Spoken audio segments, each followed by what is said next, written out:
kita sudah sampai lagi nih di kategori CNBC Indonesia Awards, yaitu Best Government Leaders gitu ya. Bisa disampaikan Mbak, kategori kriteria apa yang menentukan editor CNBC Indonesia sampai akhirnya ke penghargaan Best Government Leaders ini sendiri?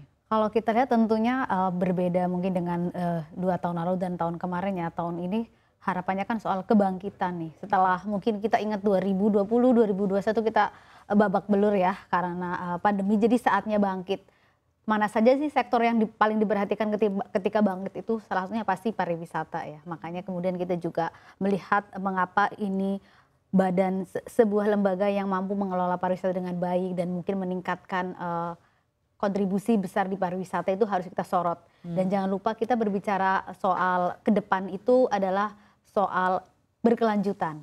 Tentu isu berkelanjutan betul sudah betul-betul menjadi isu bukan nasional ya, bahkan global, benar-benar isu global dan diwacanakan, digencarkan oleh banyak dunia mungkin karena ada begitu persoalan di kemiskinan, pengangguran, dan mengapa kemudian ini award yang regional leader ini penting untuk menyoroti soal pembangunan berkelanjutan. Apalagi kita ingat ya, mungkin tahun ini tahun terakhir ya untuk masa pemerintahan Pak Jokowi, tahun depan itu sudah berbeda pemerintahan dan sudah saatnya ada topik-topik yang membahas soal pembangunan ekonomi berkelanjutan. Mengapa kita penting, bagaimana kemudian ini target-targetnya seberapa besar tercapai dibandingkan dengan negara lain. Karena ini kita bicara soal pembangunan ekonomi berkelanjutan di energi, kemudian di masyarakatnya, soal kemitraan, soal mungkin pendidikan, sumber daya manusia juga, karena ini menjadi fondasi untuk next berikutnya, terutama untuk mungkin ke Indonesia Emas dan mungkin tahun berikutnya. Kenapa? Kemudian ini juga sangat penting kita ulas tahun ini. Sulit tidak akhirnya menentukan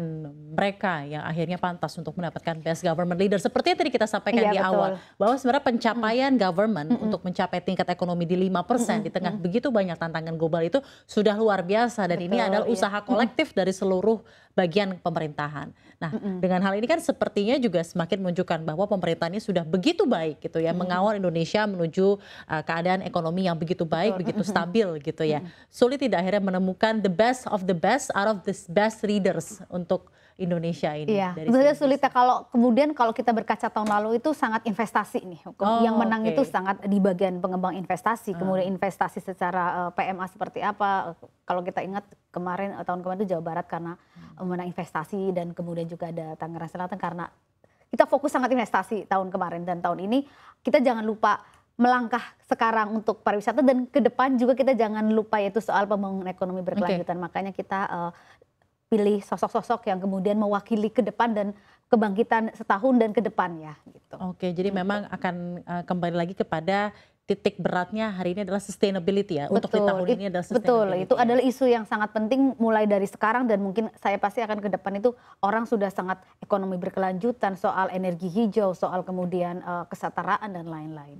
Dan dalam hal ini kategori yang ada di Best Government Leaders, ini apa saja sih Mbak kira-kira? Karena kita ketahui, seperti yang Anda sampaikan, kalau memang titik beratnya adalah sustainability, tapi kita ketahui lagi sektor-sektor dari government itu pun juga sebenarnya berbeda gitu ya. Dan mungkin ada beberapa kategori yang akhirnya menitik beratkan terlebih pencapaian-pencapaian dari masing-masing pemerintah gitu, seperti apa. Bagaimana akhirnya juga Anda menentukan ini kategorinya untuk ini, kategorinya untuk ini, dan lain-lain yang berasal semuanya dari roots-nya itu adalah sustainability. Ya, kalau kita lihat tentu saja kalau kita melihat berbicara soal ekonomi berkelanjutan, pembangunan ekonomi berkelanjutan, harus ada leadernya nih. Sebenarnya lokomotif di Indonesia ini siapa sih yang memberikan guidance dan memberikan mungkin seperti ini ya, di orkestra itu siapa yang memimpin. Dan kalau kita lihat tentu saja kalau kita sesuai dengan keputusan Pak Presiden adalah di Kepala Bappenas ya. Dan seperti orkestra menurut saya, karena dia harus mengkombinasikan dan lebih menyelaraskan ya soal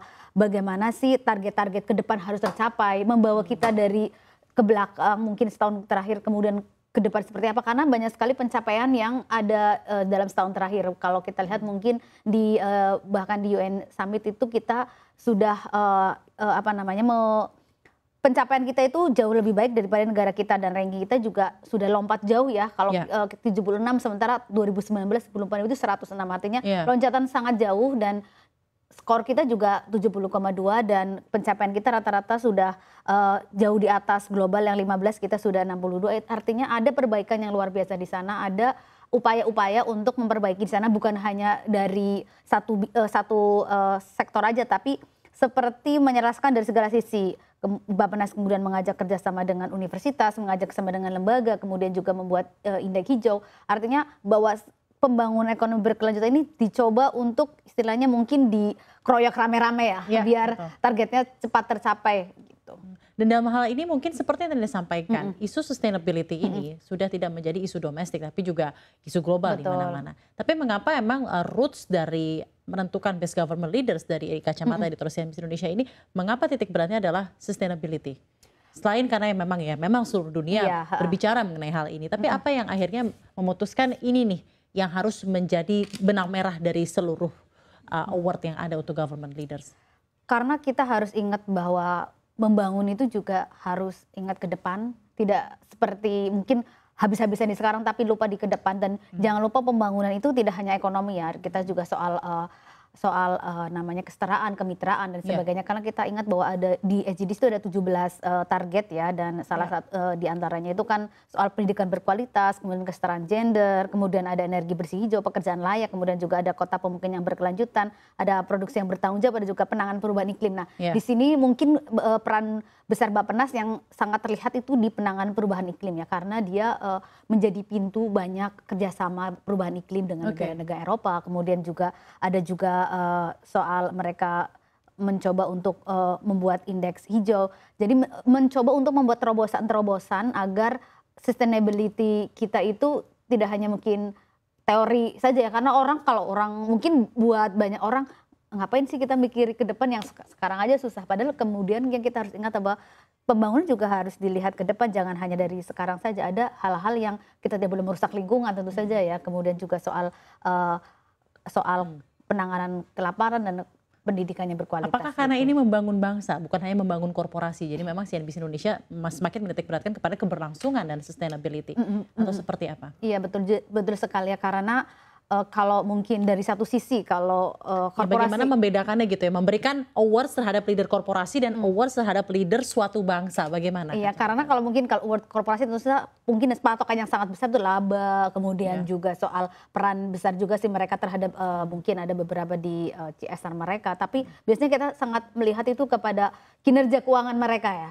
Bagaimana sih mereka untuk berkinerja selama setahun, sementara kalau kita lihat regional leader dan pemerintah itu kan tugasnya tidak hanya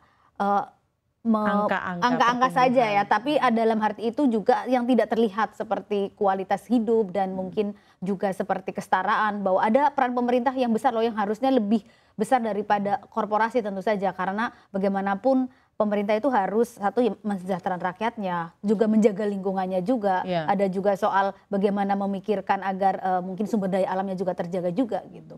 Apa legacy yang kira-kira menurut Anda harus dibawa dari awards ini, Best Government Leaders yang di-awardingkan oleh CNBC Indonesia? Anda melihatnya walaupun akhirnya ini adalah award mengenai sustainability dan pencapaian-pencapaian tertentu dari Best Government Leaders, tentunya masih ada banyak tantangan ke depannya. Dan seperti yang Anda sampaikan, ini adalah tahun terakhir pemerintahan Presiden Joko Widodo.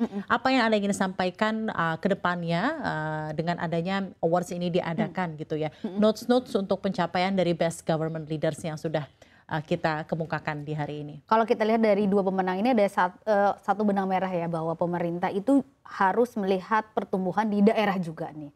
Bahwa kita harus mengapresiasi banyak sekali loh terobosan-terobosan yang sudah dilakukan pemerintah daerah, dan itu juga harus mendapatkan mungkin penghormatan yang layak ya, bahwa mereka sudah menumbuhkan sumber-sumber pertumbuhan ekonomi baru. Kemudian juga ada soal menjaga bagaimana kalau kita lihat di BPBN itu menjaga culture-nya nih di antar pariwisata, itu kan juga sangat penting, bahwa tidak hanya mengejar keuntungan saja, tapi ada juga nilai-nilai di sana. Dan kalau kita bisa bicara sustainability juga kita harus ingat, ini jangan berhenti di sini. Bagaimanapun ini baru mungkin walaupun sudah baik, banyak sekali celah-celah yang harus dilakukan lebih baik lagi, karena juga ada begitu banyak perbaikan-perbaikan yang harus dilakukan juga ya. Mungkin ada di soal mungkin bauran energi, kemudian juga di soal kesetaraan, bahwa kita sudah sangat baik mungkin di sisi menanggulangi tingkat kemiskinan, pengangguran juga jauh berkurang, kemiskinan ekstrem juga berkurang, tapi juga ada tugas besar di sana untuk membawa ekonomi hijau kita lebih nyata gitu.